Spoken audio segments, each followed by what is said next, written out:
Earlier, I spoke to Cheng Li. He's the director of research at the John Thornton China Center at the Brookings Institute to get his perspective on this monumental change.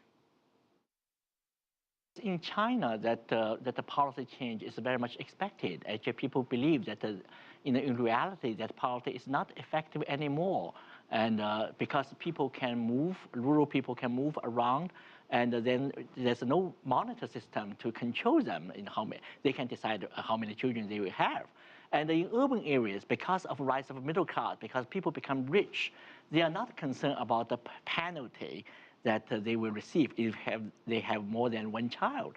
So therefore, they don't care about that policy that much. And besides, the middle class in China, like middle class elsewhere, especially in European countries, they don't want to have too many children. So in that regard, it's not that effective. Besides, the current policy change is from the previously, that if your parents are both from the single child family, you can have the second child. But now move to, if one of the parents come from single child family, you can have 2 children. But this is only related, several, maybe, I don't know, it's a very small portion of the people. Maybe it's only affected 100,000, people. So it will have no bearing and to the real, the effectiveness or the demographic trend.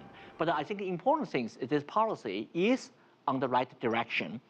And I believe that, like many Chinese intellectuals believe, that they should completely abolish one-child policy.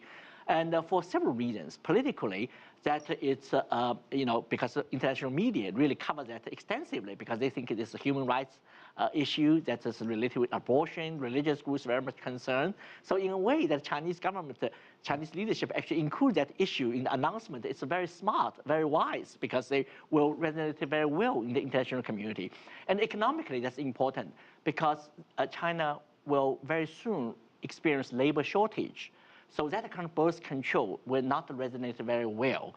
And thirdly, it's a social issue, because you have one-child family, and for a long time, this is the generation, it's unique in human history.